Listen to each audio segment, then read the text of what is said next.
the cancer upon our earth is the domination of our false ego and our divorce from nature.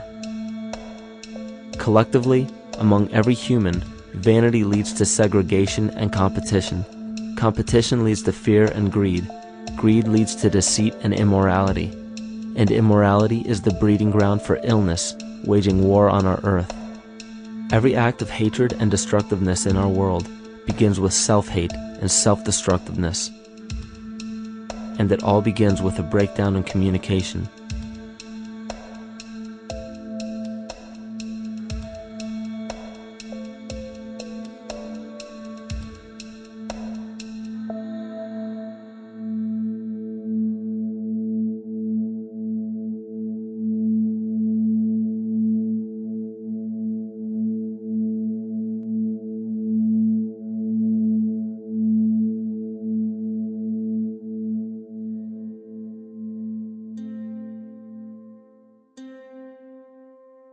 In nature, all that we perceive with our five senses is a result of two fundamental principles.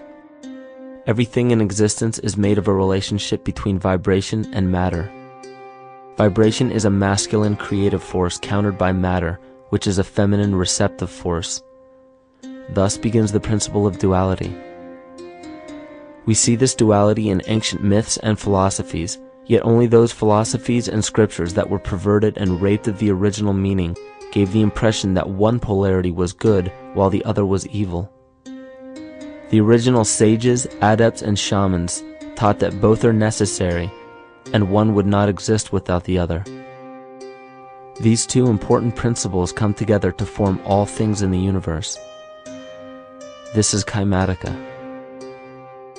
Even language, logos, the communication of any and all things in nature, depends upon this principle. Pete Peterson, in his works Cymatics, the Science of the Future, stated that nature shows examples of kymatica in everything. This phenomena is found to be one of the prime forces that moves biological evolution along its path.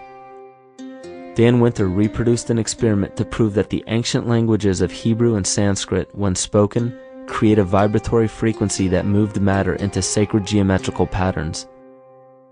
Upon further investigation, Hebrew, Sanskrit, Aramaic, Arabic, and other elder dialects have older roots in a parent language of Gaelic and quite possibly an even earlier origin. In Swami Murugesu's The Science of Mantra, he claimed that when a person chanted specific words in Sanskrit while filming a burning candle, the intensity as well as the color of the flame would change due to the frequency that the word would emit. This same science has been shown to lower and raise blood pressure. And in his own words, certain sounds can affect their circulation and nervous system.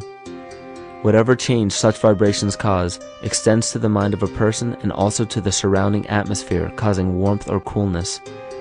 All this can be known by study and shown by practice. This rediscovered knowledge of the science of sound shows that sound is something more than mere vibratory signals. Not only does sound interact with life, but it sustains and develops it. It acts as a conduit of conscious intent between people, societies, and entire civilizations. Yet the psychic illness we endure due to the domination of our false ego is reflected in the collective. Our psychological schism has shut us off from communicating correctly with our inner self, which is exactly how cancer cells within the body operate. In the collective, we have created a language barrier between humanity and the rest of nature, acting as a global cancer. Recorded in history, the efficacy of the ancient languages has been severely uprooted. The alphanumeric translation from Hebrew to English shows a complete reversal of the two languages, giving the cymatic effect unnatural results. Dr. Leonard Horowitz stated in his work on DNA, 1/3 of the sensory motor cortex of the brain is devoted to the tongue, oral cavity, the lips, and speech. In other words, oral frequency emissions spoken or sung exert powerful control over life, vibrating genes that influence total well-being and even evolution of the species. A degradation of language in this case is shown to affect biology. If something as basic and important as language can be degraded and devalued to such a degree, yet never questioned, What else might we be missing? Think of an aspect of your life that dictates the limits of your freedom.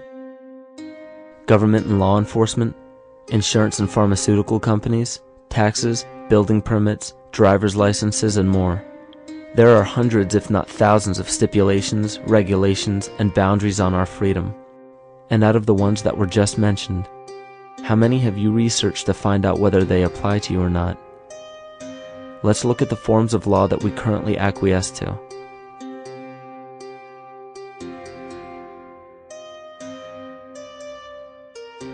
A common misconception among people is that any rule or regulation that governs them falls under one category: law.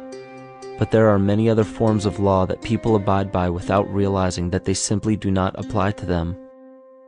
Another misconception is that a nation's constitution gives us our rights. A constitution does nothing more than list the rights that we already have. We are born with inalienable rights, endowed to us by our Creator. They are not given to us, and they cannot be given away. The most a person can do with a right is choose whether to exercise it or not. Maritime admiralty law is what's known as the law of the water. It is superseded by civil law and only applies to those who willingly contract themselves into it. The definition of admiralty law is a body of private international law governing the relationships between private entities which operate vessels on the oceans.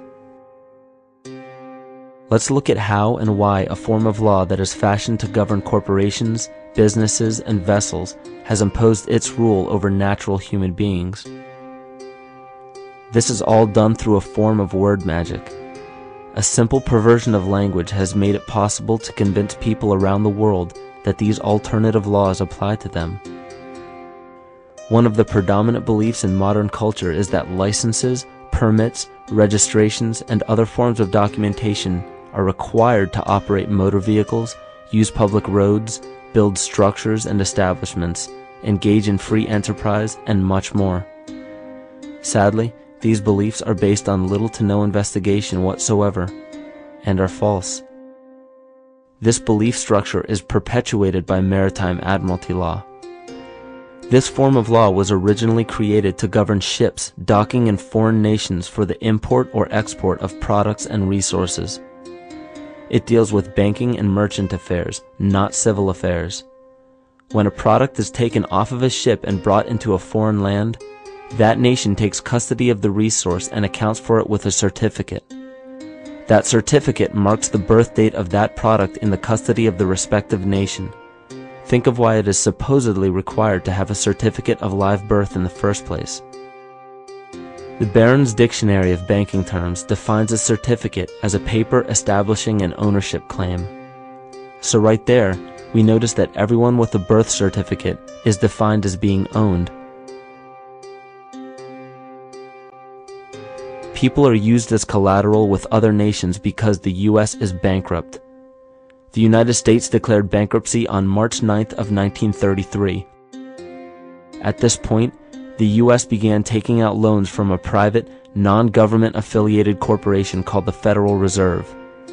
With no money to pay back the loans, the United States began using the citizens as collateral. All birth and marriage certificates are literally warehouse receipts. Just look at the similarities of warehouse receipts and birth certificates. Both document the date of issue, a serial number, registration number or receipt number, a description of the product, and an authorized informant to notify the appropriate government agency. With all of this information being readily available, the majority of people are unaware of their involvement with maritime admiralty law. This is possible through the manipulation of language. This admiralty law changed the meaning of the word person from a natural living person to a corporation. Driver's licenses, vehicle registrations, auto insurance forms, building permits, gun permits, work permits, tax filing documents, birth and death certificates, traffic citations, and many other forms of documentation that were once believed to be absolutely necessary only apply to persons or corporations. Upon signing such a legal document,